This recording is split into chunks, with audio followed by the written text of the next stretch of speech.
Hello friends, સ્વાગત છે તમારા બધાનું મારા રસોડામાં। તો આજે હું એક સરસ મજાના શાકની રેસીપી લઈને આવી છું। આજે આપણે બનાવીશું ગુવાર ઢોકળીનું શાક। જેને ગુવારનું શાક પસંદ ન હોય તેને તમે આ રીતના ગુવારનું શાક બનાવીને આપશો તો તેમને ચોક્કસથી પસંદ આવશે। એકદમ સરસ ગુવાર ઢોકળીનું શાક બનીને તૈયાર થશે। તો મારી રેસીપી હું તમારી સાથે શેર કરીશ, પરંતુ તેની પહેલાં મારી ચેનલ રીનાની રસોઈને હજી સુધીમાં સબસ્ક્રાઈબ ના કરી હોય તો જરૂરથી સબસ્ક્રાઈબ કરી લેજો। તો ચાલો રેસીપી બનાવવું આપણે સ્ટાર્ટ કરશું। ગુવાર ઢોકળીનું શાક બનાવવા માટે આપણે ગુવાર લઈ લીધા છે, ધોઈ અને સમારી લેવાના છે આ રીતના। હવે આ ગુવારને છે તે પહેલા આપણે બાફી લેશું। તો આ રીતે કુકરમાં આપણે પાણી એડ કરીશું, ગુવાર એડ કરીશું, થોડું મીઠું એડ કરીશું અને ગુવારને આપણે બાફવા માટે રાખી દેશું। 3 સીટી કરીશું। 3 સીટીની અંદર જ ગુવાર છે એ બફાઈ જશે। હવે આપણે ઢોકળી બનાવવા માટે ચણાનો લોટ લઈ લેશું। તો આ રીતના આપણે 4 થી 5 ચમચી જેટલો ચણાનો લોટ લેશું।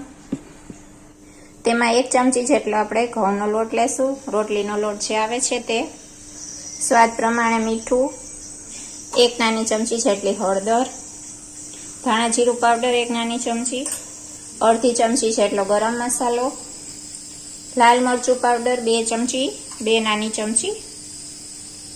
તીખાશ તમે તમારા પ્રમાણે વધારે ઓછી કરી શકો છો। થોડી આદુ મરચાં અને કોથમીરની પેસ્ટ લેશું। આ રીતે ચપટી ખાવાનો સોડા એડ કરીશું,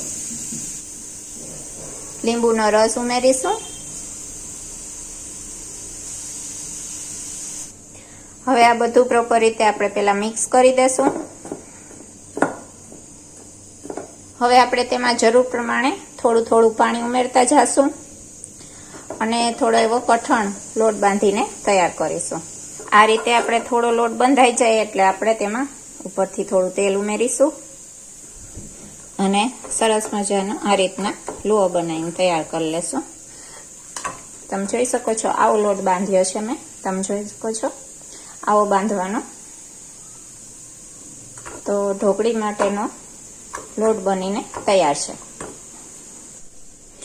હવે આ જે ઢોકળીનો લોટ બાંધીને તૈયાર કર્યો છે તેમાંથી આપણે આ રીતના નાની નાની સાઈઝની ગોળ રાઉન્ડમાં ઢોકળી બનાવીને તૈયાર કરવાની છે આ રીતે। તો આ સાઈઝની આપણે બધી જ ઢોકળી બનાવીને તૈયાર કરી લેશું। આ રીતના ફટાફટ જોઈ શકો છો એકદમ સરસ મજાની ઢોકળી છે બનીને તૈયાર થઈ જાય છે। આ રીતના મેં લુઆ કરી લીધા છે નાની સાઈઝના। થોડું પ્રેસ કરશો એટલે આ રીતના ઢોકળી બની જશે। તો આ રીતના બધી ઢોકળી છે બની ગઈ છે। ગુવાર પણ બફાઈ ગયો છે। તો બસ હવે આપણે શાકનો વઘાર કરીશું અને એકદમ સરસ મજાનું ગુવાર ઢોકળીનું શાક બનાવીને તૈયાર કરીશું। હવે આપણે એક પેનમાં તેલ ગરમ કરવા માટે રાખી દઈશું।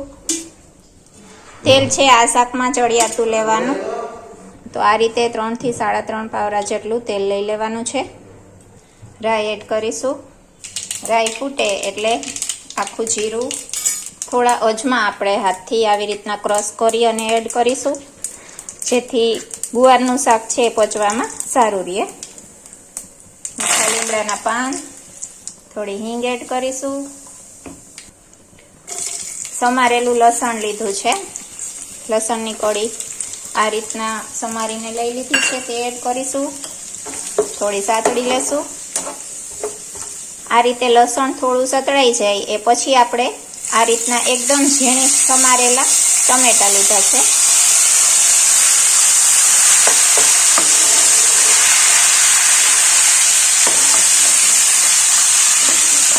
તેને પણ સાતળી લેવાના છે। 3 નંગ ટમેટા લીધા છે મીડિયમ સાઈઝના। આદુ મરચાં કોથમીરની પેસ્ટ છે તે એડ કરીશું। રેગ્યુલર ગુવારના શાક કરતાં આ શાક થોડું અલગ ટેસ્ટી બને છે અને બધાને પસંદ આવે એવું બને છે। જે ગુવારનું શાક પસંદ નહીં કરતા હોય તેને પણ આ શાક ખૂબ જ પસંદ આવશે, એવું સરસ ટેસ્ટી બનશે। હવે આપણે સ્વાદ પ્રમાણે મીઠું એડ કરીશું। મીઠું આપણે ઢોકળીમાં પણ એડ કરેલું છે અને ગુવાર બાફવામાં પણ એડ કરેલું છે, તો એ પ્રમાણે એડ કરવાનું। હળદર અડધી નાની ચમચી, ધાણા જીરું પાવડર 1 નાની ચમચી અને આપણે લસણની ખાંડેલી ચટણી લેશું આ શાકમાં. તેનો ટેસ્ટ ખૂબ જ સરસ આવે છે. તો 1 ચમચી મેં ખાંડેલી ચટણી લીધી છે.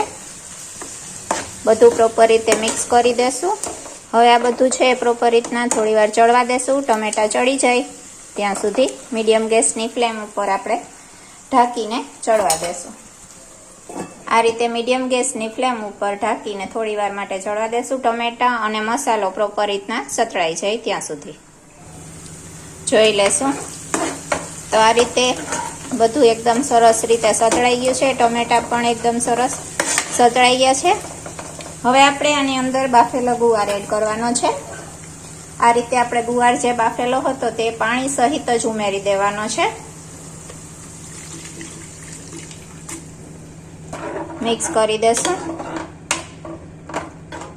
થોડું પાણી આપણે એક્સ્ટ્રા ઉમેરીશું કારણ કે આપણે આમાં ઢોકળી એડ કરવાની છે અને ઢોકળી છે તે પાણી ચૂસી લેશે. તો હવે આપણે તૈયાર કરેલી બધી ઢોકળી એડ કરી દેશું. આ રીતે બધી જ ઢોકળી છે તે ઉમેરી દેશું. ઢોકળી ઉમેરી દીધા પછી હવે ઢાંકી અને એકદમ આ જે રસાનો ભાગ છે તે બધો બળી જાય ત્યાં સુધી આપણે શાકને પકાવી લેવાનું છે. હવે ઢાંકી અને શાકને આપણે 5 મિનિટ માટે મીડિયમ ગેસની ફ્લેમ ઉપર પકાવી લેશું. જોઈ લેશું. તો આ રીતે તમે જોઈ શકો છો એકદમ સરસ રીતે તેલ છૂટું પડવા લાગ્યું છે અને એકદમ સરસ ઢોકળીનું શાક, ગુવાર ઢોકળીનું શાક બનીને તૈયાર છે. પરફેક્ટ ઢોકળી પણ એકદમ સરસ રીતે ચડી ગઈ છે. આટલો રસો રાખવાનો જેથી શાક છે તે કોરાળું ન લાગે. બસ હવે આપણે ગેસની ફ્લેમ બંધ કરી દેશું. શાક બનીને તૈયાર થઈ ગયું છે. એકદમ સરસ ગુવાર ઢોકળીનું શાક બનીને તૈયાર છે. આ રીતે તેલ છૂટું પડે એટલે આપણે ગેસની ફ્લેમ છે તે બંધ કરી દેવાની છે. જોઈ શકો છો મેં એટલા માટે જ તેલનો ઉપયોગ આમાં વધારે પડતો થોડો કર્યો છે જેથી શાક છે એકદમ સરસ રસાદાર બનીને તૈયાર થાય. તો બસ હવે આપણે આ શાકને સર્વ કરીશું. તમે આ શાક છે તેને રોટલી, ભાખરી, પરોઠા, થેપલા જોડે ખાઈ શકો છો. એકદમ સરસ ટેસ્ટી લાગશે. તો એકદમ અલગ રીતના ગુવાર ઢોકળીનું શાક બનીને તૈયાર છે. તો આ રીતે એકદમ સરસ મજાનું આપણું ગુવાર ઢોકળીનું શાક બનીને તૈયાર છે. એકદમ સરસ શાક બન્યું છે. મેં ઢોકળી છે તે વધુ નાખી છે કારણ કે અમારા ઘરમાં આ ઢોકળી છે બધાને ખૂબ જ પસંદ આવે છે. એટલા માટે ઢોકળીનો ઉપયોગ છે તે વધુ કર્યો છે. તમે પણ આ શાક એક વખત ચોક્કસથી બનાવીને ટ્રાય કરજો. એકદમ સરસ બને છે. ખૂબ જ સરસ ટેસ્ટી અને અલગ જ ગુવાર ઢોકળીનું શાક બનીને તૈયાર છે. જો તમને મારી રેસીપી પસંદ આવતી હોય, મારો વિડીયો પસંદ આવતા હોય તો ચેનલને સબસ્ક્રાઈબ કરજો, વિડીયોને લાઈક કરજો અને આવો નવો સપોર્ટ દેતા રહેજો. તો બસ મળું છું નેક્સ્ટ વિડીયોમાં નેક્સ્ટ રેસીપી સાથે. ત્યાં સુધી જય માતાજી.